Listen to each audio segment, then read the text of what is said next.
What's up, Juventini? Welcome back to your channel dedicated to the one and only Vecchia Signora Juventus, and that's the AJC. It is match day. Another version of the Derby della Mola awaits.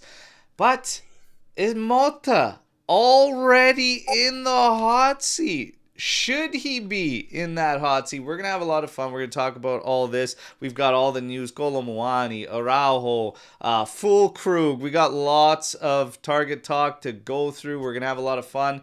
We got Omer, we got Trim, and we got our own Chico. Our own Chico, who we haven't seen in a long time, brother. Fresh off your first trip to actually watch Juventus play live. Yeah, Frankie, how are you doing, my man? I'm doing great. I'm very happy to be back, man. It's been a long time. You guys have always enjoyed Tom coming here to the AJC. I'm a big Juventus fan, and as Al said, first time watching Juventus live, extraordinary experience, I have to say. We tied. I didn't like that at all, but it was a great experience, man. The environment, the tifosi, the museum. I went everywhere. I bought my things. I always have the Bianconeri with me now, Nice. but I gotta say, great experience. And happy to be here. Yeah, absolutely, absolutely. That's great. We're gonna have a lot of fun today. We got Trim already rocking the Spro and everything. How you doing, brother? Yeah, man, good to be here. Happy New Year, everybody. I know it's been a while since I've last been on, so it's great to be back. And yeah, looking to try to shed some positivity today, because I've already seen there's a little bit of negativity out there in regards to our game today. But let's try to bring the spirits up. And Yeah. let's feel get like this No, I'm I've done. been going to telling be people. the ranting episode, right? Yeah. No. Hey, you know what? I I'm have gonna a tell rant. everybody I got one rant to go on today. That's it. Okay, I'm mostly gonna play host. Okay, because we got such a fantastic panel. I'm probably gonna let these guys rock, and but I do have some things to get off my chest. Okay, one I will definitely get off my chest. But Omer, brother, no, you rocking the sleeves today and everything. Are we Mm, switching it up to get out of Juventus or what? Oh, we'll get to that later. Okay. All right, all right. I like it. I like it. We got the army rolling in here. We'll say what's up to everybody real quick here. Yorio, ciao ragazzi. We got Frank. What's up, brother? Alberto, must win for Motta or he's gone. And oh AJC my number one. God. All right, all right. Alex Juve, buongiorno Juventini. Likes up, ragazzi. Yes, yes. Good morning. Matteo Camisa in here. Douglas Tarama, Nico 3. Alex Juve isn't going to wait for us, okay? He's throwing down 3-0 right Mhm. before we talk about anything. It's 3-0. And you know what? I hope you're right, brother. I hope you're right. But we do have a lot to discuss and everything. But because we've got Frankie back here and we haven't seen him for a while, we've heard my thoughts, Trim's thoughts, Omer's thoughts. Overall, I just want to hear where Frankie's at overall with this Motta Juve so far right now. Well, I gotta say, first of all, I'm not surprised that we're struggling in the sense that we were going to struggle. It's a new team. It's a different style. I know people are saying, no, we're playing champagne football, but it's very different. We're talking about the players that we brought in, the kind of game that Thiago Motta wants to play is different, and it takes time. Obviously, injuries are also factor in. I don't think that we're tying those many games. Is our defense is as solid as it was at the beginning, having Bremer and having all guys healthy, and the cohesion of the unit being as is supposed to be. I think we would be better. Games that we tied at the end, we probably wouldn't have tied. But obviously, I'm worried because we're not as good as we should. But I'll say this: I'm not one of those guys who think that you should throw everything off the board right now, and that you should despair and just say, "Oh, Thiago is out," because we would be wasting an opportunity to really create something special. I understand that we all are angry. I understand that we want Thiago Motta to be perfect, Nobody's perfect. Nobody's getting it at the first season. It's not easy. Even Barcelona, Flick started rolling, but they are not playing like that anymore. And so he needs time. And do I want Juve to win every game? Of course, but we have to be realistic about the situation. There are things that can be better, but I'm not saying, I'm not thinking that the situation is we now or we are destroyed, because we're still able to not maybe win the Scudetto, but get into the top four position, which is the goal at the end of the day. Yeah, it has to happen. It has to happen, and we'll talk about it for sure. We're gonna get to Motta and the hot seat, so to speak, in a bit here. We've got some targets to talk about first, but first, a good old Chihuahua check-in. All right. Now, I don't have the origins of this particular Chihuahua, all right, because I saw it posted from another account. But we got to take a look at this right out of the gate here and have a little fun here. But this is tiers set up here, and I could tell you one thing immediately wrong with this, okay, and a couple things laughable. But who wants to take a crack at this right out of the gate? Omer, come on, man. What are we talking about here? This looks like someone drew that who only played FIFA and never watched a football match in his life. I mean, Arsenal are elite because they're on a good run right now. Seriously, you're putting it in the same bracket with Juve. Why? Because they play in the Premier League, so it's harder to win titles. Yeah, I'm not buying. I mean, yeah, it looks like I'm a millennial druid. I have nothing to add. There's no consideration Shocking stuff. of And history. It's like based on everything he saw since August 1st. That's about it. yeah, yeah, it's hilarious. And I'll go as far to say that Juve definitely goes up into the second category, and you could take one of those clubs, and we'll all know which club that is, can immediately go right down. And probably I'd go as far to say, yeah, they could stay in the one down, but we'll rotate Juve there. As far as amazing, there's a shit stain smack dab in the middle that I'd say is definitely not amazing. I mean, simple mathematics. Once they can add 18 plus 1, I think then they can maybe be considered amazing. But it's not amazing to not be able to calculate 18 plus 1. But we had some fun there. Now, we got to talk about Araujo, okay? So this one apparently is waiting for Barca to make their decision. And Juve's put forth their proposal to try and bring the player in. There is a lot of rumors. Everything out of Spain says this thing ain't happening. Barca's already made their decision. Like, it ain't happening. But everything around Italy, the more credible sources say that it is in limbo. We wait for after the Spanish Super Cup this weekend and everything. And meanwhile, you do have somebody waiting for Araujo. And it's our friend right here waiting at J-Med. This injury, guys, Who's that? okay, we got to be serious here. 96 matches missed in 3.5, 4 seasons. I mean, that's staggering stuff here. Are we making past mistakes all over again? All I'm going to say is if there's no commitment, it's fine. But does he actually count with that kind of record? And he's just coming back. He's played one game this season because he just came back after missing these 23, 24 matches. Are we making past mistakes all over again? How do you guys feel about as a player? I think he's great. But how much trust and faith do I have in J Medical to keep this guy on the pitch for Juventus? Very little, I'll be quite honest. He almost doesn't really count, does he? What are you guys' thoughts on Araujo? We'll go Omer, Frankie, and then Trib. Omer? Okay, so Araujo as a player, I think he's phenomenal. I think he's a great signing, and looking a bit further ahead into the future, if you can partner him with Bremer, that's an awesome modern partnership. Now, his injury sheet doesn't look good, to say the least. But if there's only one club that gives us a run for our money with injuries, it's Barcelona. mean, they might be even worse than J Medical.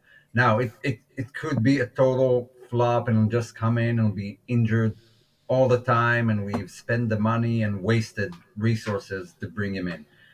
But if it does work out, and we've seen that with some players who had a lot of injuries, and at some point of their career, they went past it and started playing a lot more. I hope that's the case. I hope it's been something very specific, maybe a recurring injury that it's mostly muscle injuries, like from what I've seen, but the stats are not good. Hopefully, if you pull it off, it could be a masterstroke. Barca do need the money, for God's sake. They're selling grass to people just to make ends meet. And so, if they can make it work, that could be an awesome signing. Side note, I would Phenomenal. buy grass from Allianz Stadium, okay? Frankie, your thoughts on Araujo? Of course you would. I And was you looking then, for you it then when give it away. when I went there. You give away. I was looking for the grass. No, all jokes aside, I'll say this. He is an exceptional talent. And I think when he's healthy, he can give Bremer a run for his money as the best defender in Italy if he's healthy. That's how good he is. I remember when I watched the games, Barcelona, Real Madrid, Xavi used to just put him on right back just to don't have to deal with Vinicius. He said, I have so much trust that this guy is gonna be a gatekeeper for my defense. That he's gonna stop Vinicius Junior, who's probably the best winger on the world right now. And he said, just get that guy one on one. You're gonna stop him. And those duels were phenomenal. Vinicius won some, but Araujo won the others. So it was great to see. And if we are able to get that guy, I understand that the injury risk. We can look back at Kalulu and say the same thing when we bring Kalulu. Obviously, different player and different injury history. But I'll say this: it's a move that has massive upside. Massive upside. We're not just talking about a guy who's gonna be here for the next 2 seasons. We're getting a guy who's probably gonna be here at least 6 years, 6 good years if he's healthy, and the upside is just too good. I wouldn't pass on him, especially for this season. We could move Kalulu to the right back, which I believe is the best position in Juventus. The upside is just too good, man. The upside is just too good. It would help us a lot. And at the beginning and at the end, when Bremer comes back, that partnership is gonna be probably the best in Europe.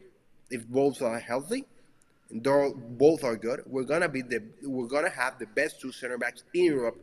I don't think nobody would have such capable defenders in one team. So we should not let this possibility pass away. All right. Trim, where are you at with Araujo? Yeah, so I mean, I don't have a lot much to add to it. Like, I agree. I think Araujo is a fantastic player. Obviously, our concern is going to be the injuries in J Medical. So what I would say is it just depends on what the option or obligation fee would be, because I've seen some numbers out there, not credible sources, kind of just all over the place. It seems as high as anywhere from like over 60 to like 80 million. If that's the case, then I find it hard to believe that we would pick that option up or obligation. So if they can get it anywhere between like 35 and 40, cut that in half, I'd be okay with that, even with taking the risk of seeing how he plays in these 6 months until the end of the season, and kind of assess it at the end, because the injuries are worrisome. But again, when the guy's on, he's arguably one of the best center backs in the world, right? So the thing for me too is I'm, for whatever reason, really high on Antonio Silva, and the fact that he's out there and he's an option makes him a little more intriguing in the sense that he's a little bit younger, experience-wise. Araujo has definitely got him on that, but I just think that between the two of them, I'd maybe lean more towards Silva, but that's also going to depend on price tag as well, because we really got to be careful on what we're spending. Obviously, as we can see in the last few years, we've been spending a lot of money on certain players, and it's been up and down. You could argue certain guys we brought in at the price tags we brought them in at hasn't really worked out. So it will just depend on what that option or obligation tied to Araujo will be. Yeah, and that's the thing. Right now, I'm staying away from the details because they are all over the map. The other thing is too is that option. If we end up going with option, we could see how it goes second half of the season. If he does come in, and hey, if there's injury struggles right out of the gate, well, there's your red flag, and just whatever, no obligation. You're not committed. Maybe that's a way. But I also question if Barca just wants to get him somewhere comfortably getting minutes, which he would obviously do at a team like Juve that's got an injury crisis going on, and maybe it's a way for them to kind of, okay, we can get this guy back without the pressure of having him in their games while they worry about themselves type thing. It's going to be interesting to see how it unfolds. Antonio Silva, you can see Luca's here. I love Antonio Silva. Been asking for him for years. Trim's a been big on bringing in Silva. The news as of late, past 3 days, has taken a turn with Silva to the point where it appears Benfica just isn't going to open the door. That's what the majority of the reports are saying. So we don't really know. This is kind of one of my issues right now, and we'll keep it going. But just January as a whole, Kolo Muani, excuse me. PSG, Tottenham, nothing came from it with Tottenham, and all of a sudden Juve's back at it, but Juve will not budge off starting this thing off with a loan. Same thing with Araujo. The numbers that are getting thrown out they have a good healthy gap between, somewhere 50 to 70, okay, in that range for Kolo Muani. How do you guys feel about Kolo Muani and this particular move for this player? We're going to start going the opposite now. We're going to start with Trim and then Frankie and Omer. So again, even with Kolo Muani, can't profess to say that I watch League One and PSG a lot, so I don't know about his current run of form, but from what I've seen of him, he's pretty quick. He's a shifty kind of number 9. He'll come down and collect the ball and track the ball, sort of different profile to Dusan. So I could see that he could work out in Motta's style of game, and I can see the kind of the attraction there with him. But again, everything for me is tied to the financials and the finances. I don't know. It will really depend on what that fee is going to be for him ultimately in the end. If we can just get an option to kind of bring him in on loan and go from there, then we can see. And also, what are his wages? Because I don't know. He has pretty high wages from what I remember. I think right now they're 12. Yeah, so that's basically Dusan.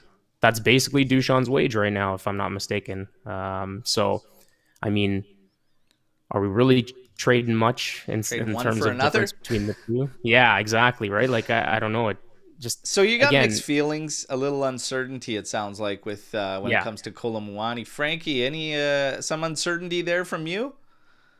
Price tag, definitely. That's the thing with me. Not about the player. I truly think he's a player that will fit Juventus because I'll say this, even though we have good players on our forward positions. I love Yildiz. I love Chico. He has my name, so I have to love him. But and Dusan also. But man, we don't have a fast guy in the front three, explosive guy. We used to with Moyes. Then it didn't work for us, but we don't have that guy. Dusan is not a fast striker. Yildiz has a lot of skill, but he's not extremely fast, like open field fast. And Chico also is very quick, but on open field, you do see him struggle. He's not that guy. He's not that fast. Having a guy like that, it changes a lot for us because we can definitely get benefit a lot on the counters, on open spaces, in which I think we struggle. We're not good moving fast the ball when we have spaces that we ain't good on that position. So that's this game. That will probably benefit us a lot. I'm worried about the the money. It's all about the money right here. Um, I'm not sure if I want to pay 60 million for a guy like that. He's a good player. I don't doubt that. And it's not about players, it's about the price tag. We're Yeah, able to get him on a loan and then figure things out. I don't have a problem because playing wise, style wise, I think is a type of player that we definitely need. But if we're talking about paying 60 million, 70 million for that guy, then I begin to struggle, and then I begin to question if that's the guy we should spend that amount of money and take into consideration that we have other needs too. yeah. It's gonna be interesting. And just to make a correction there, he's at 9 million gross. So yeah, there's a healthy difference there. It's still a high salary, right? But yeah, Omer, your thoughts on Kolo Muani? I'm not overly hyped about this. I can see him as a rotational piece. I mean, he's 26. It's not like a 22-year-old guy. He should be at his peak level right now. I don't see anything in his stat sheet and history to justify any of those numbers Yeah, you mentioned. Like his best season at Frankfurt was with 23 goals, 14 assists, which are very good good numbers. numbers. After that, a huge drop, possibly due to injuries, but he had the season after 3 goals, no assists, and with 4 matches, so he was probably injured.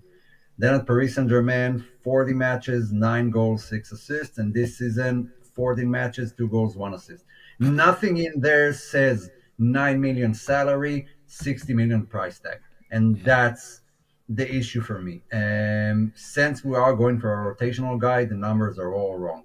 I don't mind giving a shot to any striker right now as a backup guy, but those numbers are just insane, ridiculous, and have no justification. So that's a no for me at those numbers. yeah.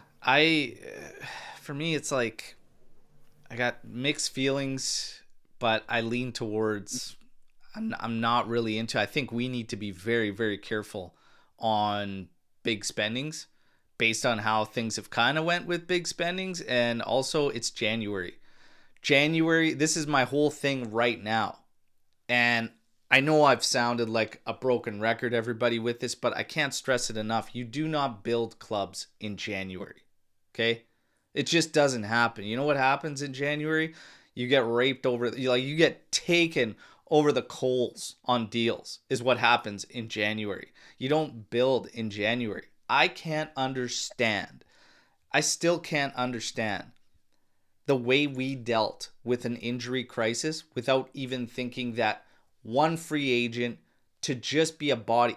You're looking for support pieces at this time of the year when something like that is going on. When you're trying to make key moves and trying to build in January, that's not where you get your build players. So I'd be very surprised if anything came to fruition that didn't see us really come heavy out of pocket and also maybe make some sales. Sales that people are on, both sides of the fence on when it comes to certain names. Fagioli's one of them that would bring good, healthy capital and everything. But it's a down value. You look all over the place. We're not even showcasing the guy. We're giving him 5 minutes at the end of matches here and there. Rovella, who we gave away for nothing, is looking at price tags around 40 million already, with clubs interested. Yeah, I don't know why we do a favor for Lazio, but I'm done with favors for everybody. We're about to do one for Napoli, which is mind-blowing, and we'll get to the comments from Danilo's agent. But I stood next to Giuntoli for everything in the summer. And some were already saying the handling of the players is piss poor in the summer. But I sided with him. I understood. I'm like, if you're trying to make a big overhaul, you're trying to do a big takeover, you're trying to push for change to happen as fast as possible, sometimes you have to get ugly in the business world. Sometimes you do. You have to get a little ugly to get where you're trying to go, especially if you're trying to speed things up. But fast forward into the season, the guys that are on your roster, and a guy that's been a captain for Rocky terms this past several years with Danilo. And now his treatment, now this push, now the absolute unwillingness whatsoever to look at one free agent to get you into the January window. The absolute unwillingness to say, hey, you know what? Let's pull back one of these loans. They can't because they've already burnt bridges. Rugani's already come out and he said, no, they were pretty damn clear. That is it for me, etc. And like, they're starting to get some flags coming up for me. And I don't know, is Giuntoli, because if we're going to talk about a coach being on a hot seat, is there separation there? Or have things changed with your thoughts personally on Giuntoli and so far, and maybe the environment around Juventus, which will obviously segue into Danilo's agent's comments? But Frankie, what do you think about how Giuntoli's handled this injury crisis by not acting and waiting this long, and now maybe going to have to come out of pocket and commit to things we might not want to necessarily? Well, if we talk about the defense, then I don't like to blame him on the defensive side because I thought we were really good. We were built. We were set. You can't plan for injuries. You can't plan for Bremer and Cabal injuries. That just doesn't happen. But we did say you needed another striker and you needed another center back. And we sent Rugani away. We sent Facundo Gonzalez away on a couple loans. Yeah, but we needed also midfielders. You can't have everything.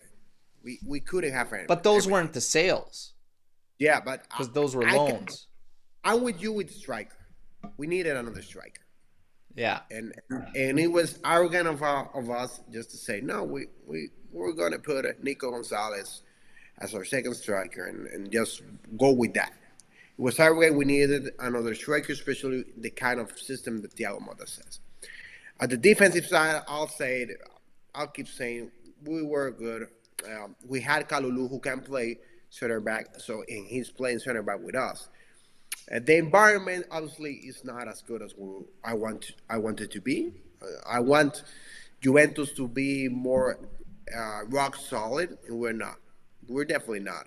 And the Danilo treatment is sad for me because I respect Danilo a lot. I don't mind wherever he goes, because the way he's being just shopped around and just being treated, I don't like it at all because he has been class.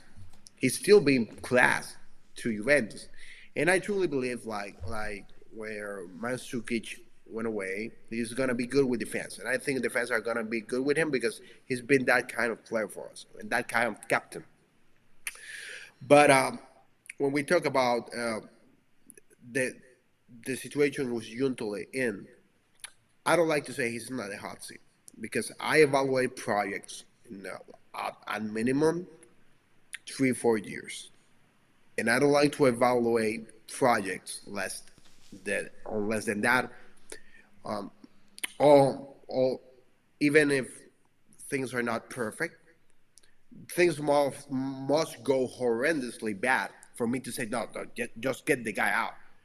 But I don't like to evaluate a project, especially as difficult as Juventus, on a 2-year deal. So I would like to give him at least 3 years to see what's happening. Same with the coach. I know it's gonna be something we're gonna speak later, but I want to give them time to work. I understand it's not looking pretty. I understand that, and I understand there's urgency because we need to get that top 4. But to just have the time just go, oh, it's not working, let's just throw it all away. I don't like that, and especially because there are not many other presidents, general managers, as you can say, that can come into this situation and just fix things. And this is a guy with experience. This is a guy that's have to deal with difficult situations because he was in Napoli. So I would like to give him time to work. Is there any concerns, Omer? Is there any concerns for you with the handling? Or well, we're Juve fans. There are always concerns. But Fair. obviously, he has some type of non, what's it called? Like he doesn't have patience with some issues. It seems like it, like some sort of behavior behind the stage will get you kicked out, no questions asked. Because we've seen it happen a couple of times. What's that red line that's been crossed? I don't know. I don't know if it's something towards Motta or something towards Giuntoli himself, towards the teammates. But there seems to be some policy around certain behavior that gets you kicked out of Juve. I would have liked to know what it is and maybe come out in the press and say anyone who behaves like that at Juve won't stay here. But I do agree with Frankie. Although I don't like it and Danilo's treatment, I'm sure there's tons more to the story than what we're getting from the media. But those type of roles needs a lot of time. And yeah, we hype Marotta right now and how great he is. But his first season at Juve, he brought Del Neri with him, who finished seventh. Then he had to get rid of Diego, was a high-profile signing. Felipe Melo, Krasic, all those guys were banking on, and he kicked them out. Then the Del Piero treatment, the Mauricio treatment, the signing of Lucio and Pacienza, and all those guys. I mean, there are hurdles when you start a project like that, and you learn on the way and improve on the way. I have patience. I think firing him right now, firing Motta, you're getting into the Manchester United type lunacy and down that rabbit hole. And I don't want us to be that. Patience is important. Sometimes you get a rocky start. Sometimes it all clicks and everything works out perfectly. I see this as a very rocky start that could be a lot better. But let's talk again in 2 years, 3 years. Like if things don't, yeah, like if we don't get relegated or anything, and then let's evaluate. And when you look back, yeah, I didn't like us selling Diego, but eventually it didn't matter at all. So I'm taking my time. Trem. Yeah, I mean, what I would say is I think it's better that we're starting off our project this way because once you start closer to the bottom, there's only one way to go, and that's up from here. So, I mean, Motta is a little bit of a different story because as a coach and a manager, your expectation is to, like we said, top four is bare minimum. So if we're not reaching that, then I think he's going to have to be considered to go. But Giuntoli specifically, as you know, Al, we were pretty high on him in the summer when he did come in, and the players he brought in, we thought it was all great moves, and hasn't necessarily worked out to be that way right now. But they have a chance to redeem themselves with the rest of the season and moving into next year and next summer specifically, where I think there will be a little bit more options in terms of money and what he can spend depending on how we do and finish out the rest of the year. So with his attitude and approach, yeah, he's come in hot and he's basically just been a no BS, no nonsense kind of guy. And with the specific players that we're looking at kind of pushing out, in this case, Danilo, if it's not now in the summer, Vlahovic, they're all tied to the previous regime. So in a way, it's almost like he just wants a fresh slate and he wants to bring in his guys. So although it hurts some people's feelings, and even for me myself, like, I mean, I have nothing bad to say personally about Danilo. I understand a lot of people are saying, well, look at his play the last couple of years. I get that. But at the same time, he's also a serviceable piece. I think Giuntoli's biggest mistake, as we all know, was this summer just not addressing the depth. So kind of all the things that like all four of us have kind of shared the same opinions on. So there's not really much more to add, but just All right. he wants a clean slate and just got to give him a little bit more time, Giuntoli specifically. That's just my opinion. All right. I said I was hosting. I am hosting. But I told here we everybody I got one rant to go on. All right? There's no time like now. But first, get those likes up, everybody. But I'm going to give my thoughts on all this, okay? The first thing I want to do is I want to take this fucking word project, okay? And I want to put it in this fucking box. And I'm going to set it down here and I'm going to fucking stomp on this fucking word project, okay? That's what I'm going to do. It's like we're using this word. What is project? What is project? No, Juve's got a job to do. You got to work at getting back to where we want to be. This term project automatically has people thinking, because It's almost like everything you've been fed from management, everything, like the years, the terms, it's like they've been getting us ready for the down for quite some time, which is responsible. I actually respect that, because it's like, hey, yeah, we want to integrate 8 guys off next gen every year. And fans actually thought we were going to build, eight guys a year are coming from next gen. Fantastic. We're going to be young. We're going to be, guys, that is to showcase, because we had 342 million in debt. That was to showcase guys that were all pure capital moves that were going to help the finances. We had problems financially. You had a brutal roster with brutal contracts that your assets weren't actually worth anything in the open market. That was a big problem. So everybody is thinking that, like, oh no, like years, you still have a base minimum to work with and to go on. When it comes to Giuntoli and Motta, I'm going to say this. I have a little bit of separation there.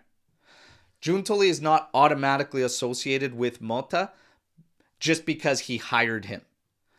Giuntoli has a job to do and Motta has a job to do. But right now, when it comes to the way that they're acting, it's meshing. And that's why Giuntoli's starting to apply himself with Motta, because of certain treatment on players.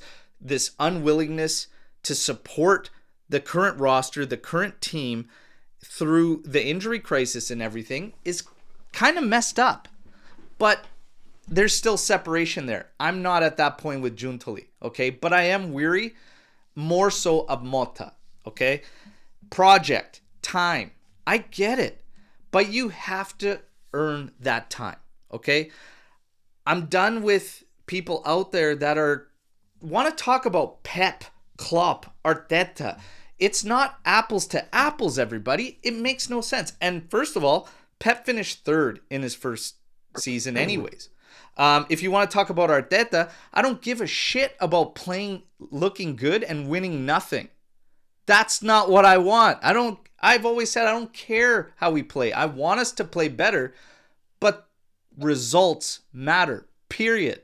So don't throw Arteta at me. I don't care. Klopp finished 4th in his first season. And that's fine too. We need to get 4th. I don't want 4th to start all of a sudden looking like an achievement. And the second thing I'm going to say is the reason it's so critical for Motta and why he's not on the hot seat right now, but he is pretty damn close, if you ask me. And the reason is the finances, the money that we're talking about. Everybody throws at me project and builds, but you're going to the Premier League. 8th place in the Premier League gets 40 million pounds. You get 40 million pounds for finishing 8th in the Premier League, everybody. In Italy, 5th place gets you 12 million euros. 5th gets you 12 million euros. Okay? Champions League will see you get 23 million euros just for simply making it. And then you get your 1.2 for victories. You get a little bit more there. You want to look at finances. We look at our broadcast revenue when we weren't in Champions League. And you could see how that changes it massively too. And you end up with your profit loss after tax minus pretty much 200 mil. We only pulled 99 on broadcast revenue. That makes a big. Staff costs are high, and I hope a lot of that hasn't have anything to do with J Medical. I'll tell you that right now, because you could definitely cut expenses there, burn it to the ground. Look, project or not, you have to reach that goal. Because if not, project doesn't matter. And I said this because the finances are going to be crumbled immediately affecting your long-term goal. If the short term isn't met, everybody thinking long term, you're not going to get there. Because then your revenue goes down. When your revenue goes down, what's next? You're going to have to what? Cut costs. And then we're already cutting costs. You got to cut more costs. Guess what? You're going to have to sell assets. Champions League, I start thinking it's going to be hard to keep certain talents here. And then what are you doing? then you're creating this revolving door type scenario where you're chasing. We're chasing our tails. Furthermore, I will say this. Another major concern I have is the fact that Motta has been involved in all the moves that have happened so far. This is a major concern for me. It's not like we just pulled him in and we had the business done. Because I'd have even more of a leash for him, because I'd be like, okay, yeah, you know, like he's coming into this team. No, like in his own words, he's been there and he's been working side by side with Giuntoli. His exact words going back into the summer. We are working on the mercado together. And a big price tag player like Cope Miners, you can't figure out how a guy that's been one of the best midfielders for 3 years in the league, one of the top midfielders in the league for 3 years, you can't figure out how to get him to look properly on the pitch. Douglas Luiz has got all these issues, seemingly has gone back from injury, and he can get 5 minutes at a time. Fagioli is not good enough for you. He gets 5 minutes a match. What happened to the Thiago Motta that will work with what he's given with? You came from a roster that was worth 21 million. We've bought 2 players that are worth triple the price tag individually. So what happened to that guy? That's why I'm saying he's not in the hot seat right now, but you're pretty damn close for me. Because today, 3 points. I don't want to talk about anything else. Because Atalanta, Milan, and Napoli, and I'll tell you right now, I'm not going to get too wound up over the 2 games at Supercoppa with Milan, but they are going to be a threat for top 4 with Conceição there now. Yeah. I will go as far to say that. Mm-hmm. Project long-term, you don't get there without the short-term meeting the objectives. The bare minimum for this team is top 4. I still stand firm. Injuries, everything. Guys, we have had enough to get by the last place Venezia. We have had enough to get by Empoli, to get by Lecce, to get by Cagliari. It's time to get the job done. But I do have concerns. You can't be around for a whole window and then need more. And you don't have enough. We spent 168 million euros. If that's not enough, guess what? We're not the team to shell out 300. So is Motta in fact the same Motta we signed? Or are we now chasing our tails for this guy and still looking at big money signings when really the cheaper guys have been the guys that have been performing for him? That's why I'm hesitant to hear these big price tags on these players out there, especially injury concerns. Kolo Muani, who I'm uncertain about. No, it's January. Don't lose your heads. Find support systems, and Motta needs to start doing a bit better. And that's really just where I stand. Short term, and I don't like this making top 4 seem like an achievement. Which is, it's starting to take this turn, like, man, him getting into... What? What are we talking about? No. Has to happen. The finances are critical. And it's the main thing. It's always been the main thing. Results matter. And that's all I have to say. And now you guys can destroy me. It's fine. But I had to get it off my chest because I see more and more people talking about, no, just we run the course. No matter where he lands, we're with him the whole way. What? No. We fired managers without a mercado behind their name, with trophies to their names. No. Is Motta the only guy that can get this team to draw 11 games out of 18 matches? Not for me. Absolutely not. He's got to do the job. I can promise you, I don't use the P word anymore. Thank you. I appreciate it. If it triggers you. Okay, I have my own rant, but later, because there are probably a lot of opinions. But I do agree to like 90%. Yeah. what you said. There are mitigating circumstances this season that I still take into account. Mainly the injuries, and if we had Bremer and Milik would have come back as expected and not 6 months after, and then I 100% agree with everything you said. But there are some things that really derailed our season, and we knew that the second it happened. The second Bremer got injured, we knew it would have a major impact on Juve. But yeah, eventually results matter, and that's what you look at when you sign a player. Okay, and yes, we should have won against Lecce, we should have won against Venezia, we should have won against Cagliari, and hosts of other matches. There's no escaping that reality. I've said from the beginning, at least 2 years, because I'm done with replacing a manager every year. It clearly doesn't work for any team.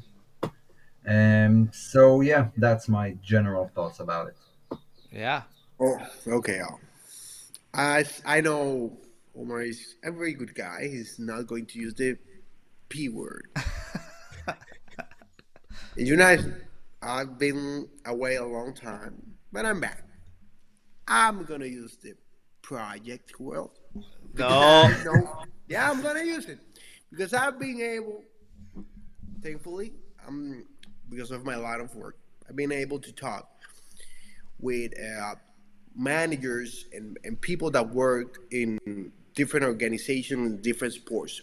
Not at the level of Juve, obviously, because we're talking about that high of standard and of organization. But I've been able to talk with people that can understand those positions.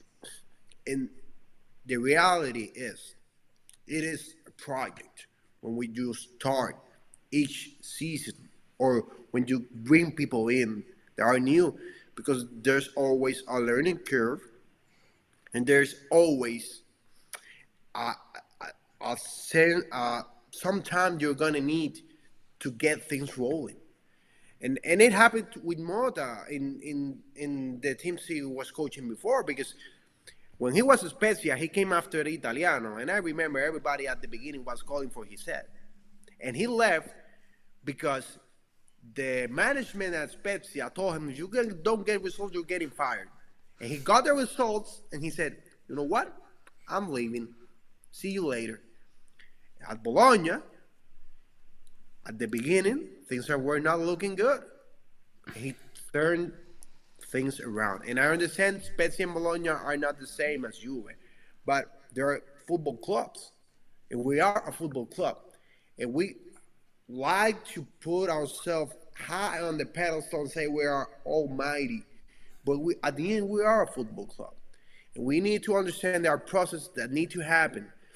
I know nobody likes tying with Cagliari. Believe me, I was mad too. Nobody wants to go to Turin on a plane and watch us tied against Fiorentina with a shocker of a goal. Believe me. That was me. But I have to say, we need to give the man time to work with what he has.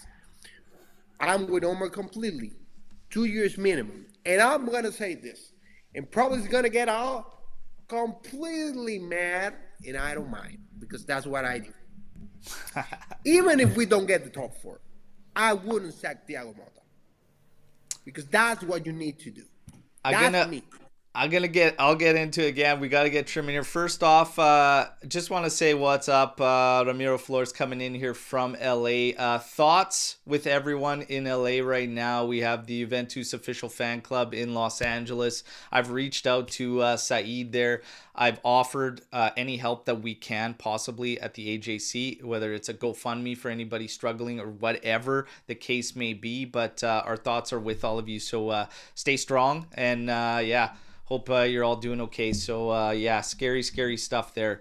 But I am going to react to old Frankie, just like the old days. But first, we got to get Trim. You know, I went on my rant. I give you all guys the time to come back. What do you think about the points I made? Are you with Omer and Frankie that no matter what, you stay with them? So, P word aside, like I said, I think it really just depends on top four, because again, that shouldn't be kind of the standard or the goal. The standard or the goal should be to win every year. But who's kidding who? Like, I mean, I don't know. Maybe my expectations going into the season, like I had said on our, kind of preseason show, like look forward to what we think is going to happen this year. I didn't predict us winning the Scudetto this year, but I did have us, I believe, second or third. So we're not far off. But my whole thing is this next 8 days that we're approaching, we have 3 matches in the next 8 days starting today. And for me, it's almost make or break. I know statistically and mathematically it's not, because there's still a lot of runway left, but this week's really gonna show us what we got to look forward to, because we've got a couple games in hand on Lazio and we're 3 points behind them. So, today we play Torino, Tuesday Atalanta, Saturday Milan. Minimum 6 points, minimum. And I'm just, it's crunch time. Yeah, it's put up or shut up time. And our issue right now is the fact that we're so depleted. I don't even know how we're gonna make it out of this 8 day stretch. But let's hope for the best. I think personally today we're gonna get the job done. Tuesday, I actually think we're going to beat Atalanta. It might be a hot take, I don't know, but our record against them typically is pretty good.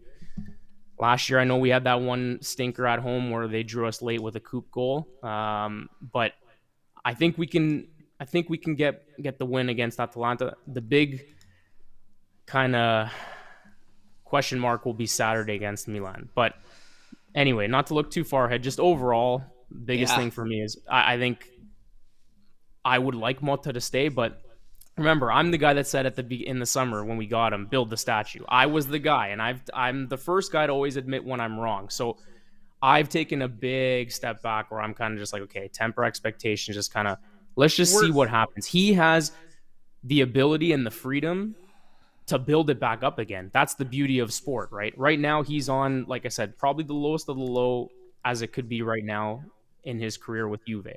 But there's a lot of runway left.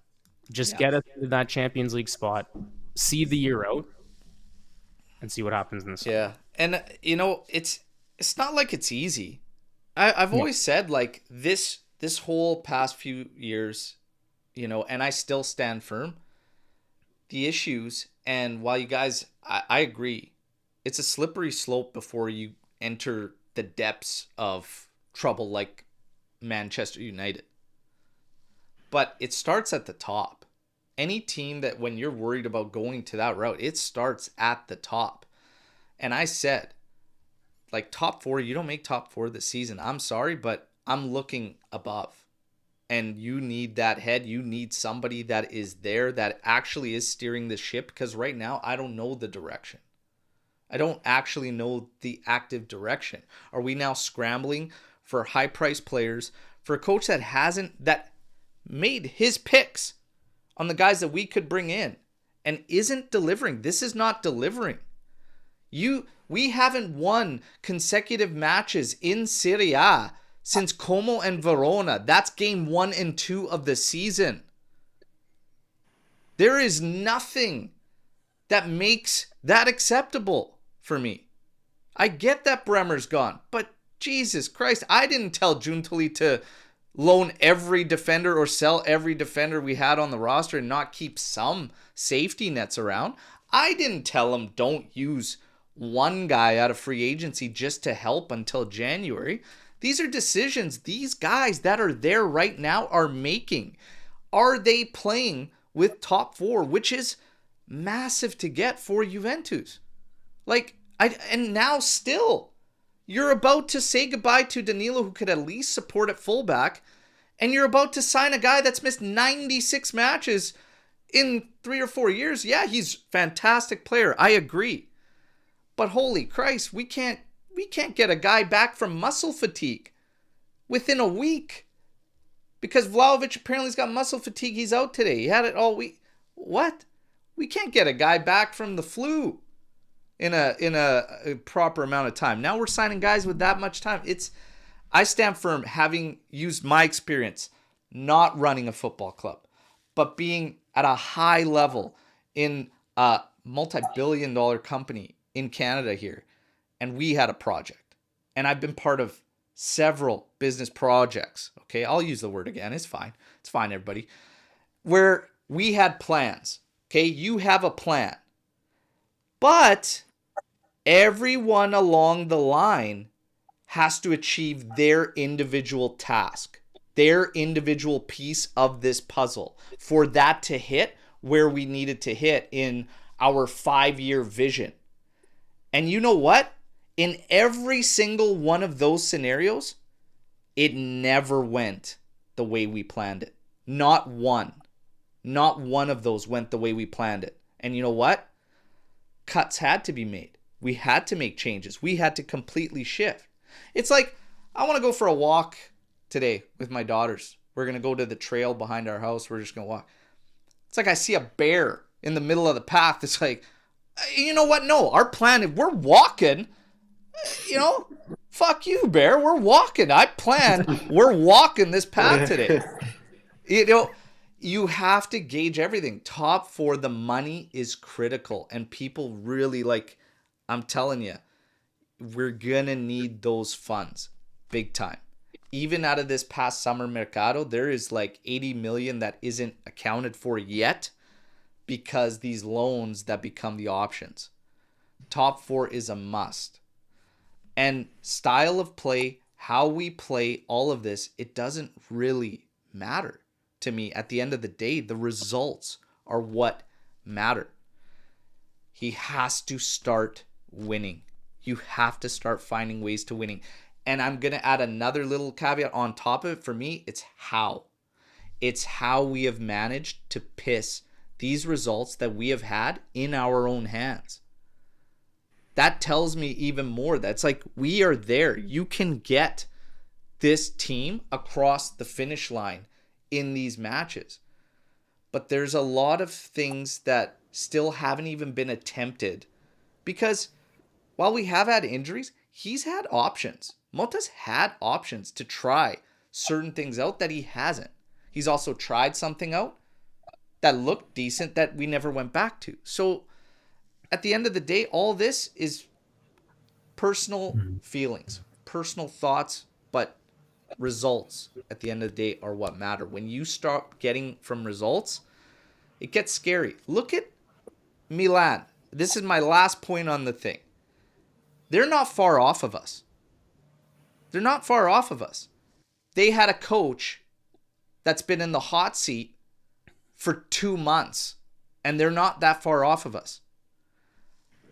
How am I supposed to expect that our guy's safe after we spent well over double what they did in the summer? How can those two things align? Okay, but let's look at it the other way. Okay, we're great at bringing out problems and pointing out problems. Let's talk about some of the solutions. Let's leave the market aside, because we're not signing any free agents. Now, Motta, it can go on the same route and it could be a horrible season.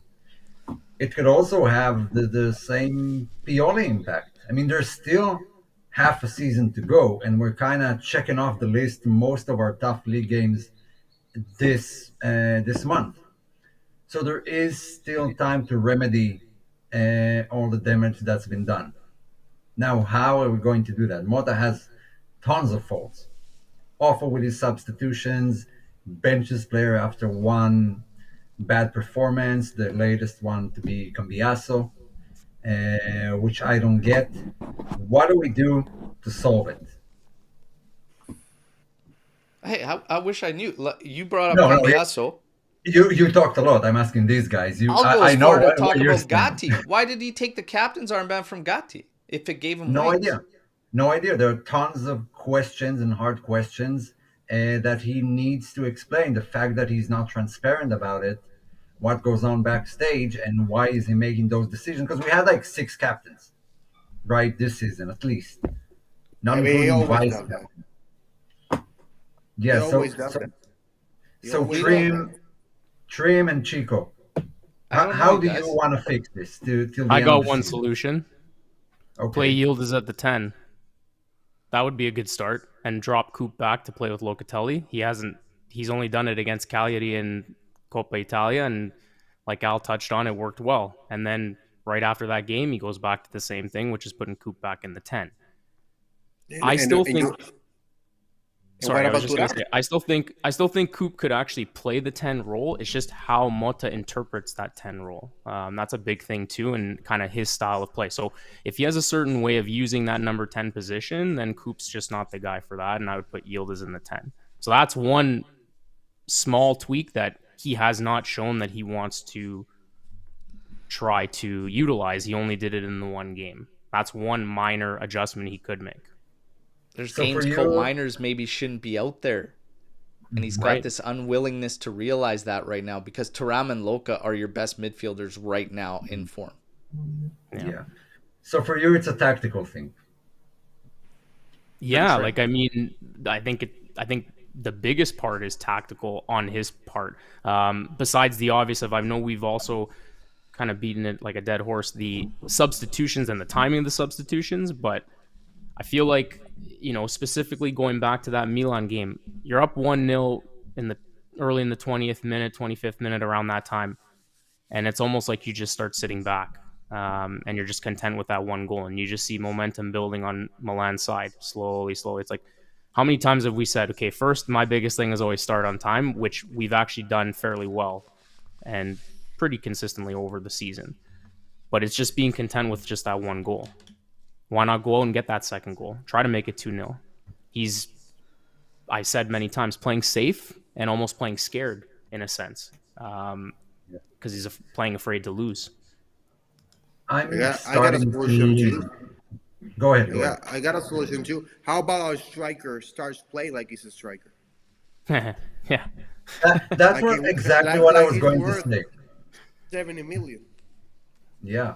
Because Yeah, I see a lot of how he's saying he wants the 12 million every year, but he's not playing like that. Believe me, I saw it live. And he was probably worst player. And it was horrendous. It's not about. I'm starting to lean there. Like Vlahovic starting to be a real problem for me, and I think it's affecting the players around him a lot. Of course.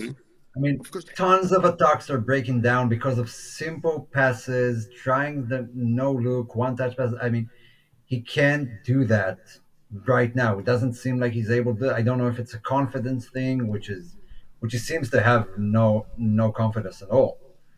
But I'm starting to see him as a huge problem right now. He's I gotta never say in the right this. position. I'm not This is his problem. I'm not putting this team's failures on one guy. And you know what? No, if it's it is, you're the coach. Take him out. Yildiz has played up top and Cannon changes it. Gives you a guy that you want that technical. We were gonna chase Xerxes this January for 45 or whatever. You got a guy that's probably technically even better than him. And Yildiz isn't a small dude. He's 6'2". And he's strong on the ball and everything. That offers you a player that could play similar to how you did last season. Try it. Just try it. What does it hurt to try? You're drawing Venezia anyways. Try. It's an issue, but it's an issue on another level. But I'm not putting failures on individuals. And I remember vividly guys in the 5 years, and I won't mention names because I hate comparison, but we have to be level. The first year, we had first year for 3 coaches in a row, and all the same things that were held to those coaches all of a sudden are out of the window because of the word I hate. And that's not right, because ultimately, the only reason we're talking about that word is because the team prepared us because of the financial deficits. Money talks, bullshit walks. Get the money right, but the results have to matter in order to do that. And all these things that we held, coach A, B, and C to that degree in their first seasons, we're wiping the slate now, and I'm not so sure why. Just because it's Motta and we like him? I like him. I want him to succeed. But I'm going to keep it level as I did for all the others. Now, we could go on for this for weeks. We're not going to, because we got a game to discuss, okay? But I do have a couple other things. People talking about him being on the hot seat already. You started to hear Danilo's agent sound off, and he said Motta is next, etc. We're not going to hold a lot of weight on a guy who's representing a player who is on his way out with the club and everything. But I will say this. As a player, if my agent did that, I would be absolutely livid. Because whether you're at the downward, end of your career, wherever your career is at, that is an awful look and should have never happened. And I would like to see Danilo make some type of statement about it or whatever, correct it, but that's absolutely embarrassing from a professional standpoint on how his agent acted. That's all I'm going to say on that. As far as whether or not Motta is in fact in any type of hot seat right now, we are starting to hear it hit mainstream that, he could be or he is. What's going on out of mainstream? There's a lot of talks. I told you guys about Saudi Arabia before the team went there for the Supercoppa that Elkan had to sit down with Motta and Giuntoli. All we're hearing in the background is that Elkan's panicking. He is concerned. He's nervous about top 4. He is basically at the point that top 4 has to be achieved and met. He's ramping up the pressure on Motta. Giuntoli, it hasn't amounted to anything in the winter mercato. We wait. In the background, Agnelli. What did I tell you all 2 weeks ago? I said, wait for this thing to hit mainstream. It will. Agnelli wants a return. Mainstream has said 2 to 3 years. He is aiming for his return. He's aiming for his return quicker than that, okay? There's all sorts of names being mentioned. There's Platini, there's Zidane, like the list goes on, wants to make some type of splash. Elkan, I'm hearing, wants to sell. Again, I can understand nobody believing that. You don't have to. I'm not telling you this is happening. I'm telling you what's going on in the background and what people are saying. We wait and see. The sponsor, I'm going to tell you what got me fired up, okay? Calvo had 4 sponsors, 4 deals in front of him. He didn't take any. What he did, and this is again just what I'm hearing, but he didn't take the offer. He took one of the offers on the tables and tried to leverage a better deal with another brand. In turn, how do you think that played out? No sponsor this year. Expect no sponsor this year. He might have to play his cards in the States when they come over for Club World Cup at trying to find something. But that is an absolute joke if there's any truth to that whatsoever. How much have I talked about finances this year? Omer's been saying, what's the deal with sponsor? What's the deal with sponsor? Almost every show. You got a team that's struggling financially. We just saw 200 million loss after taxes, etc. You lost a ton in broadcast revenue last year. You have 4 deals in front of you. They might not be the degree you want it to be, but you have to understand that you're building up to where you need to be. Maybe you have to take some short term that's less, but to take nothing is just stupid. That's just irresponsible, if I'm being quite honest. And that pissed me off. Would that be, in your opinion, would that be a fireable offense? Because for me, that's Calvo out. Like, that's a pretty big fumble, in my opinion. I don't understand how Elkan wouldn't, if there is truth to this, how you don't step in and say, no, we need a sponsor. Like, you need incoming funds. It's brutal. Well, they better get some major company to be our sponsors. That's the only way to go around it. Otherwise, they just drop the ball. Yeah, 100%. Yeah. I really hope it's like an Apple or Netflix or someone, maybe even Pornhub, just someone to actually give us the amount of money that Juve deserve, and it correlates to results eventually. Listen, when they see us in Philly, When they see us in Philly, it's going to be AJC as the sponsor, so we'll take care Yeah, of it. Yeah. and you'd get the Agnelli- same amount you're getting now.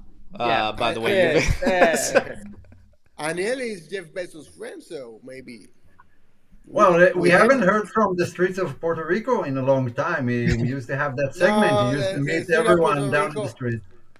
The streets of Puerto Rico are not going to be Juventus sponsor. We made an offer and they declined, so they ain't getting none other offer from us. I'm not hearing positive stuff from in terms of Calvo as of late. In terms of Elkan and nervousness and potentially looking at selling, or the feeling, the vibes around some of those people are that he's going to sell. This is some of that's coming from employees, current employees. Okay. Well, Everybody's we've got been feelings. negative for a Everybody's long got time. vibes there, and the environment. Remember what I talked about, the environment that they all kind of have their hold on. Giuntoli, Motta, Elkan, not even Ferraro and Scanavino, because those guys are like, they're just temps, like they don't even friggin' matter, but they're doing nothing for culture, for environment, etc. We got a lot of things to get right, but results count. Today, Torino, Juventus. This absolutely, you guys, has to be a victory. We can't talk about anything else. Okay, I'm gonna pop up the. We'll look at the graphic for Torino.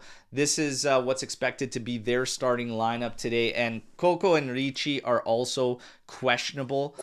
They were on day-to-day status heading into today, so we have to wait and see. Torino has failed to win 9 of the last 10 league matches. Okay, they have failed to score in 7 of those matches and only 1 goal in the last 5 home games. They drew against Parma. That's the 8th season consecutively that they have failed to win the final match of the calendar year. They're going to be, obviously they have been without Schurz and Zapata, and that's been a detriment to them. But 3-4-2-1, look for always 6 to 7 back there, and them clamping down and then looking to go forward from there. But you could see by the numbers there, they have lacked bite for sure in the offensive side. They do like to push up the right a little bit more predominantly. Lazzaro will assist in that. Vlasic and Ilic both pretty active. And that's going to be the side where we're expecting McKennie. So McKennie will essentially be covered there. This is our starting lineup. Douglas Luiz. Now, he's been listed at being in a couple different positions, and him being the one more forward out of the midfielders, and Colt Miners dropping back next to Thuram, Yildiz, Imbangula, Gonzalez up at the top. You guys know how I feel about that. A little bit questionable, but this is from the start of a match against a weak opponent who this has to be a victory. We can't talk about anything else. Guys, key matchups, thoughts on the lineup. What do you like? Maybe something you don't like. I think it's pretty straightforward, honestly, when we look at the absentees. No Chico, no Vlahovic, and no Locatelli. Omer, why don't you kick us off on your thoughts on this game, lineups? Yeah, I don't like the McKennie at left back again. Cambiaso should be back in rotation. I don't think it does him any service to sit those games out because of a bad performance or 2 bad performances, whatever. Cambiaso has the flu. Oh, he has the flu. Yeah. Bunch of pussies. I mean, why is everyone always out? Yeah, that's the real P word. Yeah, so if that's the case, then yeah, it's pretty straightforward. Not a lot of room to wiggle. Yeah. And then Frankie, any thoughts on that? It's pretty straightforward, I think, with everything going on. There's nothing else we can do. Defensively, we are in the position we are, so there's not a lot of changes. I want to see Mangula. I think he's a guy that has been maybe not as consistent as we need him to be, but he's young. So, but I think he can be a good player for us. Obviously, we don't have a striker. we're here with Nico Gonzalez, but I'll say this about Nico Gonzalez. I love the impact that he has when he's on the pitch, and the same with Cup Mainers, because maybe they are not as playing at the level that we want them to be, but you see the attitude, especially with Cup. He's not playing at the level we want him to play, but he's definitely a leader. And you see him when you see him on the pitch. He's a guy that keeps pushing forward. He's a lot of times the first guy pressing. He's always screaming at the other players. So I feel good about this game. We need the win. Obviously, we need to win this game, and maybe this lineup is not the lineup that we would love to see, but it's definitely a good lineup, good enough to beat Torino, and I think we would.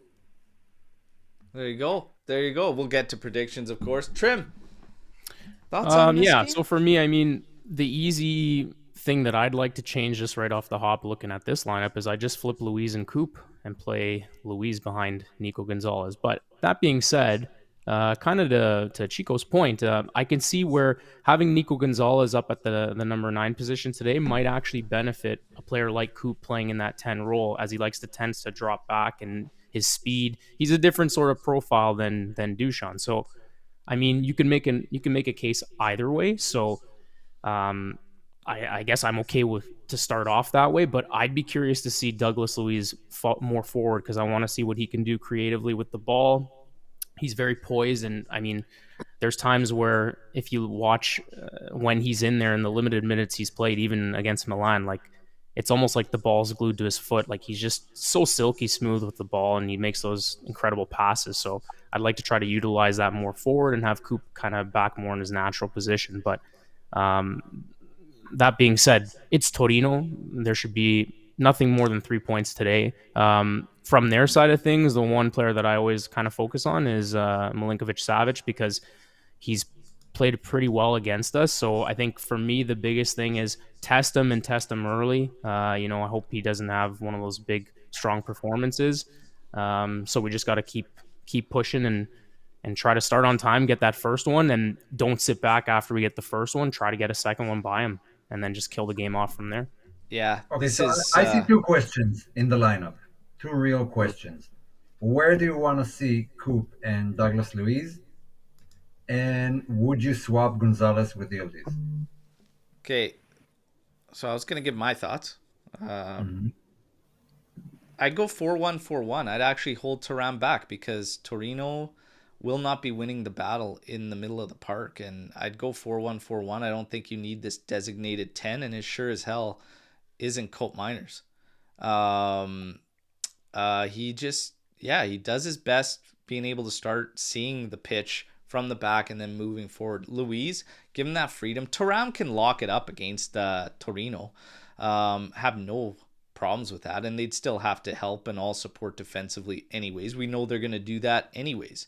So I wouldn't really pivot it up. I'd go 4-1-4-1. I'm fine with Yildiz staying out on the right, Nico Gonzalez up top. I'm fine if at one point we want to decide to go with Yildiz up top. That front four that you're looking at here, Yildiz, through the academies, even dating back to Bayern and coming all the way up through Primavera, then Next Gen, he has literally occupied all of those positions. He has done all of those positions successfully throughout that entire time. And it was definitely sped up with Next Gen before he found himself as a reserve and with the first team with us. But he's done it all. I don't think people understand that he's actually 6'2", and that he's actually really well built and strong. He can occupy any of those spots. Nico, I honestly, I've always said it, if you are going to play a 10, Nico and Yildiz are the actual playmakers in that setup. If you're going to go with mids, make it a 4-1-4-1 setup where they essentially form a 3 and then 2 of them push up to support the attack. But we just went over Torino. I can't stress this enough. I do see an issue here. Get the job done. A small done. issue that I need them to think about. Because our one of our main sources of creating chances lately in matches has been Thuram darting forward, but he had that Locatelli staying back and being the defensive midfielder, and that's his role, and that's it.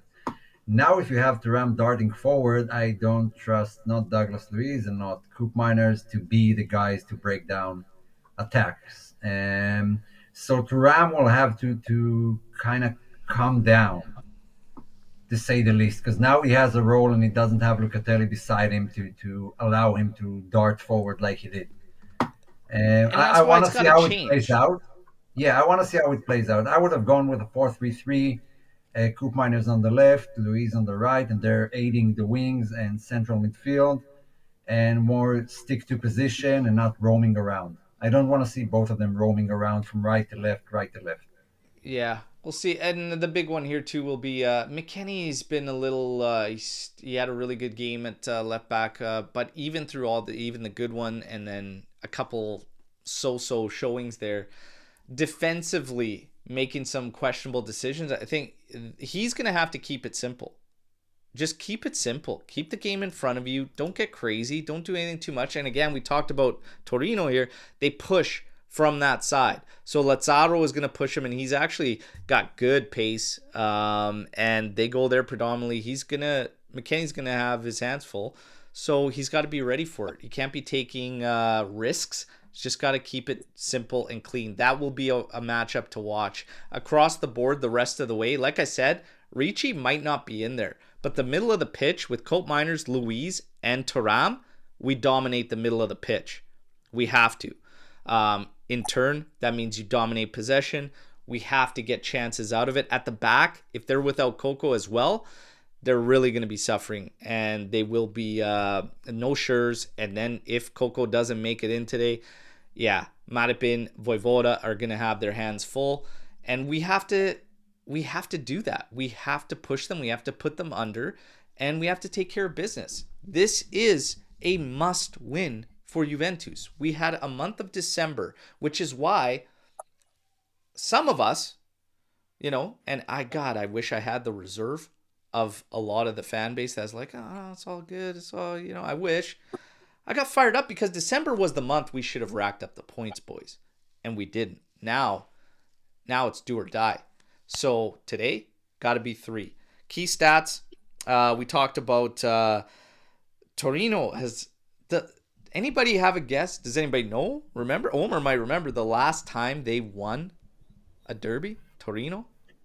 Well, it's been a long time because I think it's 30 matches right now straight where they didn't win. So I have to go further back a lot.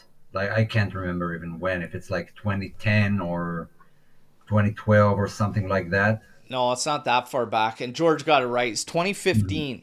2015 is the last time they got it done. 36 games. That was the last time they won it. 1 win in 36, and they lost 27 of them. Guys, I'm embarrassed to even call it a derby. Okay? What are we talking about? This is chalk it up, take care of business. We travel across town and have to hammer these fools.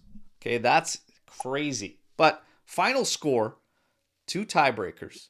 You guys know the drill. Trim, kick us off. What's your prediction today? Okay, all right.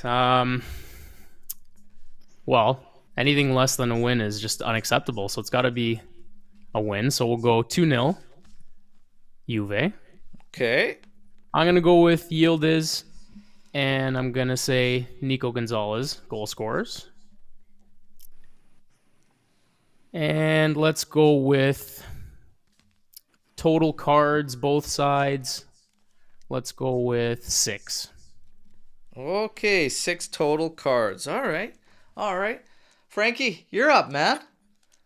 First of all, I do not steal my scoreline. You always do that. You always steal my scoreline, so you don't do it. Choose another one. I'm gonna say 3-0. Scorers.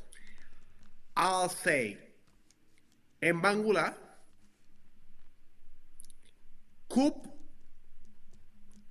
and Turam. I All gotta say right. Turam. I like the way Turam's playing. Total cards. I'll go 8. Okay. He's picking the Scrappy same tiebreaker as you, and he's going 8. Whew. It's a chippy All right. one. Omer, you're up, man. Yeah, he took my result too. I thought it was going to be exactly like the first round. Just take it. And You can have it. no, Alberto. no. You Let's can go. have Let's it. go Not bigger. Al, but you. No. I can have it, and Al always copies me anyway. I'll go 3-0 Juve. 3-0 Juve. And let's kick this goddamn 2025 on the road and start blasting with the wins. I'll It's more always go. wishful thinking than what I actually think is going to happen, but who cares?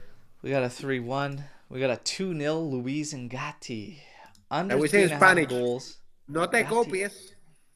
Don't 3-1 copy.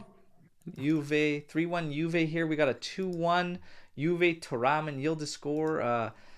Guys, I'm going to go 3-0. No, I'm just... I knew it. No. My scoreline actually today that I was going to predict is the same as Trim. I had 2-0 for this game. Wow, that's 4 out of 4. We were all going to say 2-0, right? What's that? We're all going to say 2-0 before the trim said it. No. Frankie okay. had 3 the whole time. Yeah. You copied Frank. I'm copying Trim. But if I went They didn't first, copy. if I went You have first, the same opinion. it's 2. I didn't Okay. copy. Great minds. Oh, you know what? Fuck it. 4.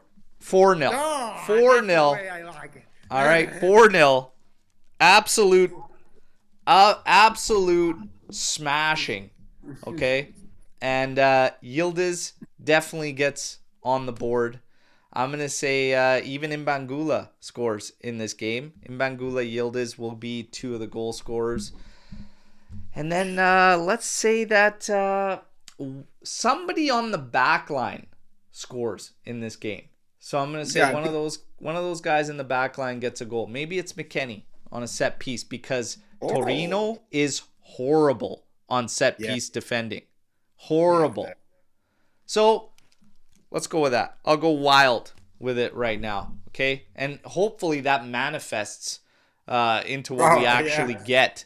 And there will be a watch along, everybody. Okay, 20 minutes before kickoff, not far from now, like an hour and a half from now, we'll get back into it and everything. Storm the Barn, we have a little bit of time, but first, I'm going to get to you guys. Do you have anything you want to bring up? Maybe we didn't touch on. Maybe you have a question you want to ask the panel.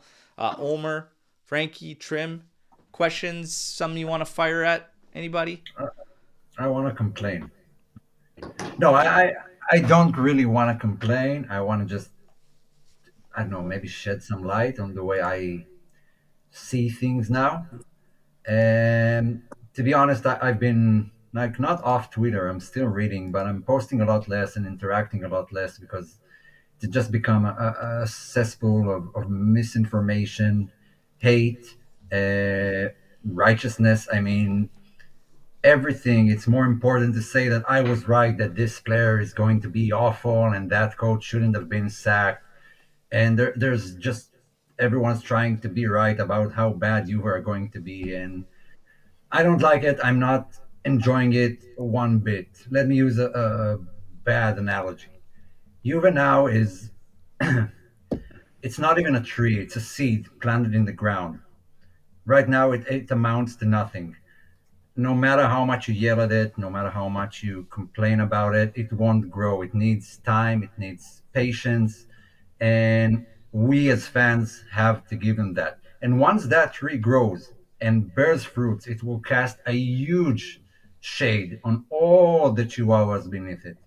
And that's what I'm waiting for. I have all the time in the world. Juventus are not going anywhere, and every day Juve wins makes my day 10 times better. I do love this club a lot, and I enjoy even the bad times. I do enjoy them. Forza Juve, man, let's stand behind our club. Yeah, tough times. You don't jump off the ship when things are tough. I'm all in for Juve every season, all season, no matter how bad or good we do. My stance stay the same. I'll try to be positive about my club, enjoy it, and I absolutely love it. I hope everyone feels the same because it doesn't quite feel like that on social media. Yeah. Social media doesn't really affect me much because I can see that agendas, I could see them a mile away. You know, for me, I've always said the same thing. And the army, you guys hold me to it. Frankie definitely holds me to it. But when I'm wrong, I have no problem saying I'm wrong. And you know what? I'm happy when I'm wrong if it means that Juve is succeeding. The only thing, Omer, this motherfucking tree needs winds to grow, not water. So let's get the winds. Mhm. Come on, let's go, And baby. you know, Today we need a win. so I'll bring my what I can contribute, and it's been a long time, but the tank top is There we officially go. back Hey, because Juve needs it. So it's winter time and it's absolutely cold, but Juve is worth it. So the tank top is back, and hopefully the winds will come back with it. beautiful, Forza Juve. beautiful. Oh, All right, now Omar got his off his chest. All right, Omar's got this. It's a little bit of a rant, but it's very, very. He almost makes some people might feel attacked by that rant. I think they know who they are in the social media world and whatnot. But you know, it makes you like the fact that he's ranting about you and attacking you, whereas I just go straight for the kill shot. All right, but Frankie, what do you got? You got any questions? You got something you want to talk about? Maybe we didn't tackle. I'm only gonna say it like this so people can understand it. Les voy a decir algo, en verdad debería... No, I'm not, just kidding, I'm not saying it in Spanish. No, we need wins, but we need to relax. We need to be chill. We need to enjoy the process. We're definitely going to win today. It's not about if we're going to win. We are going to win. That's going to happen. I saw somebody put a 1-0 Torino win. I'm sorry, that's not going to happen. And let's relax. The tree is going to grow, and it's going to grow as big as any other team in Europe. And we are going to enjoy the ride. We're going to be the first ones to see it. And when other people try to come in, we're going to say, we were already here. So just enjoy the process. From your lips to the football gods, brother. Let's go. Let's go. Trim, anything you want to touch on? You want to...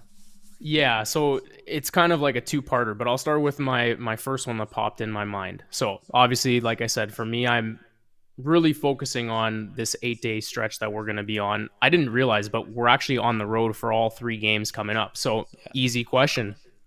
How many points? What do we get in these 3 games? I'll give you mine off the hop.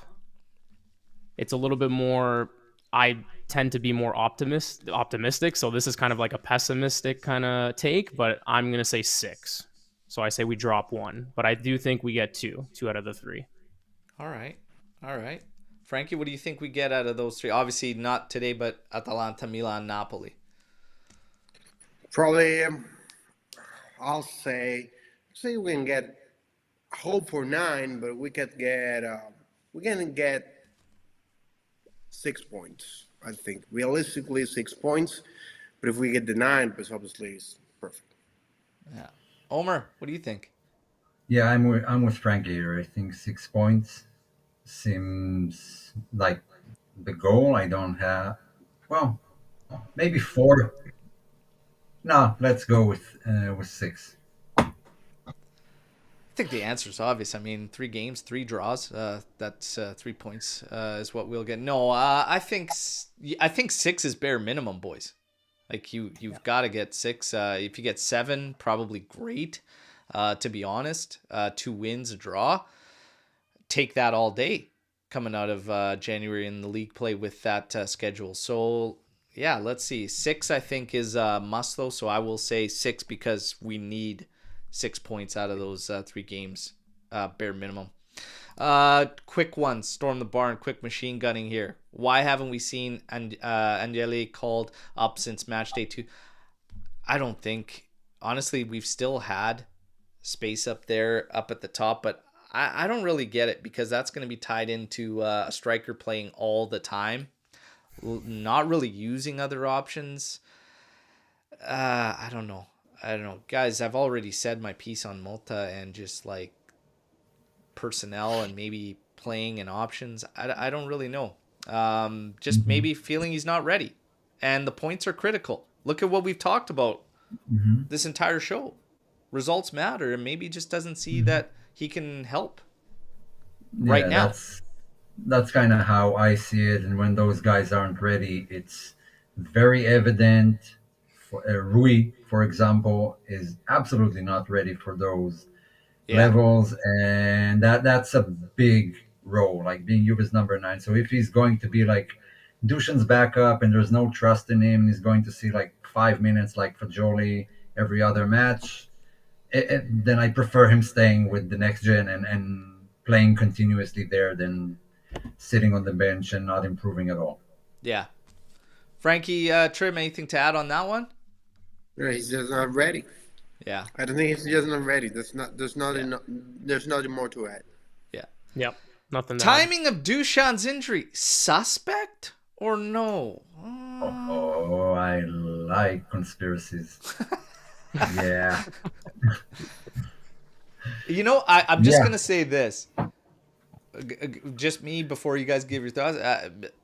Every time I hear muscle fatigue, I think bullshit.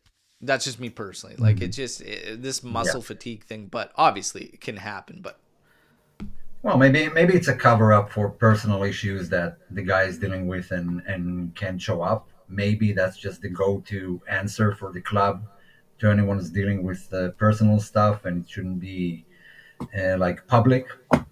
Maybe it doesn't seem like Giuntoli needs someone injured to let him go. Like, it doesn't seem like he needs an excuse. I will just say, kind of to make light of the situation, he's going to be on Ciposta per Te tonight, the Italian soap opera, so maybe that's why Dushan's sitting out tonight. I don't know, but I think he's occupied, maybe Motta, like, Vlahovic has been bad past few games. Like, bad. Yeah, maybe they didn't want to make it a thing and said muscle fatigue when really Motta's like, dude, if that's the way it's going to be, you're out. And maybe they're using it. Maybe the club's using it to hide the real reasons to not make it so much around because of all the noise that's following this guy. But it's been performances where I've said he looks like he's checked out. Maybe that's the case. I don't know. I'm just spitballing, right? I agree. I agree. I think it's more a technical decision. I think if he was playing great, I don't think that he wouldn't play, at least be present. And just because he's not playing that good, the whole situation with the money, the contract, he just doesn't want that distraction in the bench. He's saying if he's not going to play, so let's just not put it in there. So I just think it's a technical decision. That's all. And we can agree or disagree, but we have, as fans, we have to respect the choices of the coach, and because he's the one who sees the guy every day. We don't get to do that, so I don't have a problem with that. Yeah. Is there a signing you thought would be mediocre or even bad, but the player turned out to be great? Yeah. I didn't think it was mediocre. I didn't like it that much, but I did end up liking the guy, and I think it was serviceable. That might be what's his name? The Spanish guy. Eludes me. Llorente. Yeah. Llorente was a free transfer from Sevilla, and he always seemed kind of sluggish and too tall to be a top-level football player, but he was very good for Juve. I liked him a lot. The same I can even say about even Mandzukic, because I thought he was like at his peak at Bayern, then he went to Atletico and didn't go so well. And we had like Tevez leaving, and Morata still stayed another season, but we knew he was going back to Real Madrid. It didn't strike me like the type of profile we needed at the moment, but Yeah. proved me 100% wrong and is one of my favorite players ever for Juve. Nice. Trim, Frankie, you guys got one? You probably took the good ones. Llorente is a good one. I'll say Morata. I'll say Morata? Morata. The first time I didn't expect nothing from him, and he surprised us a lot. And I think that I don't think he regrets going back to Madrid because of how it went. But I do think that if he he didn't leave to Madrid that first time, his career would have been much better with Juventus, and maybe his career path would have been better. But I think Morata, Mandzukic is also a good call. I'll say that. It was a great player for us. Nice. Trim? I was going to say there was a good shout there for, oh, you just had it up. I forget who it was. Oh, Gonzalo Higuain was a good shout. But my guy actually was Pjanic. Because I didn't really know too much about Pjanic prior, and I didn't really know what to expect. So I was just kind of like, okay, like just kind of bring him in, see how he plays. But I think he performed well. I'd almost argue he like overperformed for what he was brought in for, and like that was a really good underrated signing for me. So I'll go with Pjanic. Oh, Matri. I'm going to say... Matri was another one that came to my head Matri too. was Man. really good. I was actually excited about Matri a lot. I liked Matri too. I really yeah. wanted him even before he came to Juve. I'm going to For one say... season, Krasic. Mine For was one season. mine was Lichtsteiner. Lichtsteiner was like that that's seemed a- like a mediocre journeyman signing, and the dude was insane for us. Insane. So I'm gonna go with Lichtsteiner. Look, I can say the same about Tevez and maybe even Pirlo. The stage of their career, where they were when they came to Juve, it could have easily not worked out without the right coach, the right build-up system, Barzagli. whatever. Oh, But Barzagli. man, No, Barzagli was I'll always change right. mine. I'll change mine. Actually, I would go with. I know he came from United, but how much he embraced Juventus, and I know everybody's gonna say about that defensive lapse he had, but de verdad. Clear the He ball. Yeah, but and he Never loves let go. Juventus. He loves Juventus. He always says that he loved being here with Juventus. He was probably it wasn't what he expected because he did a podcast in England and he talked about it that Tevez told him things that weren't true and he got it here. But I'm happy he did because man, I love that guy. I always was a Okay, fan so- of Evra, even though I don't like So let's- United or let's flip whatever. the I always question. appreciated Evra as a player, and when he came, I was actually pumped on it. I always liked him as a player. I didn't realize in such a short time what kind of effect Juve would hold over him, and it's awesome to see. Like, he's still, to this day, anytime. He was just in Miami with the fan clubs, like, a couple months ago, watching a game with the official fan clubs down there. It's awesome, man.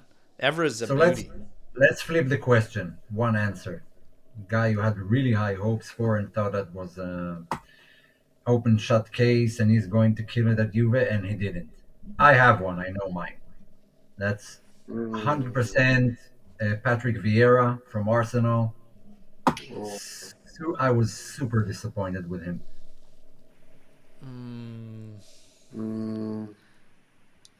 Diego comes to mind immediately. Thought he was gonna Absolutely. do awesome, and it was just brutal. Hernandez? Nah, did have Fernandes, hope. he was already on a downslope. Like his best years were at Lazio. He came to us from Inter, and he didn't do all well there. And they weren't a good team. Yeah, Krasic got shells. Amari was probably Amari, one of the yeah, biggest he- flops ever, arguably. Scored But a I do ton of give goals. some leeway to guys who come from smaller clubs. I look at the big signings who came from a big club and were huge for a big club, and then disappointed totally. Diego is a very good shout.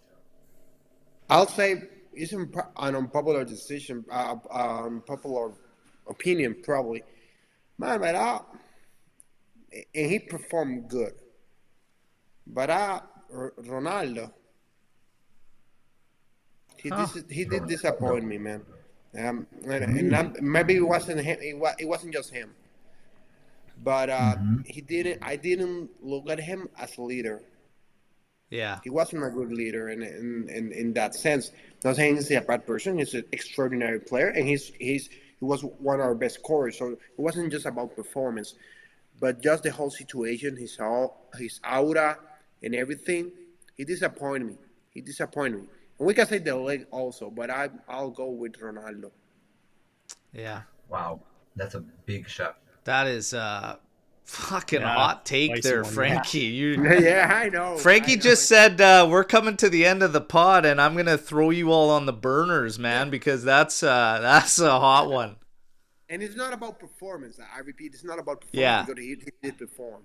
Yeah. But the whole situation, because we were building something good, like we were building something that it was a team, like a strong unit, Yeah. and we didn't get that because we were all going in for Ronaldo, and I just it didn't click with me. It was awesome to have it on the team. I'll say that I did. I'll say it like that, but the whole situation, it did disappoint me a lot, and I think it took out a lot of Juventus. Look at everything that happened in after we lost Marotta, which might be the biggest Biggest loss. piece of the puzzle where it all started to really come down, and we didn't see it at the time, and I will say I thought that team was maybe that one Cristiano Ronaldo piece away from really doing damage in Champions League. And when it didn't happen, and the longer it went, year after year after year, and that team that you talked about started to become all about one guy, and then ever since we've been chasing our tails. There is a big asterisk there with COVID that kind of derailed everything. But I do agree with Frankie. It took something out of Juve too. He brought a lot in, but it took something out. Yeah, and COVID just really is on like financially, but we always ran in the red. Like people don't figure that out. Like we always ran in the red. That's why COVID actually hit. All these other teams went through COVID, but because we ran in the red year in, year out, and thought, oh yeah, it's fine, whatever. We just clean up all of a sudden one shot, whatever, we'll be fine. We got stung. But man, it's funny you say that too, because I told everybody there's a player that's playing in Toronto that says it all the time in his favorite little bar in Toronto that was a part of that Juve side, and he goes, the locker room was a disaster when Ronaldo came in. He said it was like a ticking time bomb. So Frankie, you're not wrong. But the performance, he was crazy, and we still all like to remind everybody about our favorite boy there, Joey Cappuccino, and the tweet that will forever go down in infamy of Vlahovic will get to 100 goals with Juve quicker than CR7. And he claims now, years later, he claims, guys, I wasn't serious about it. Hey, the streets don't forget, brother. Streets don't forget. We'll always put Joey in his place there. But guys, fun show, great show. Army, you guys are the best. Drop a like here. Like I said, in an hour, we'll reconvene. There is a watch along going down for this matchup today that has to be a win. Don't piss me off. Don't piss Frankie off. First show back in a long time. Like, we got to get the win here. Omer got the sleeves. Okay, got rid of the sleeves for the game today. We got a win. And Tarp's rocking one of the best hoodies I've seen probably ever. Okay, look at this. That's true. Jesus. That's a sick hoodie. Don't make me bring the guns out, please. Don't make me bring the guns out. Don't bring the guns out, Frankie. Keep it together. Yeah, we won't keep let's keep the guns holstered there, Juve. Okay, take care of business. You guys, like I said, drop a like. We'll be back in about an hour. It'll just be myself. We'll rock the watch along. Omer, Frankie, Trim, absolute pleasure, boys. Had a lot of fun. Motta is not, I repeat, not in the hot seat. Yet. But don't go there, Motta. Win the games. Let's go, everybody. Let's go. We'll see what happens today, but we all expect to win 4-0. How do you like that prediction, Frankie? Let's see what happens, okay? Everybody, we'll reconvene soon. As always, no matter what, fino alla fine. Forza Juventus. Ciao tutti. We'll see you in about an hour.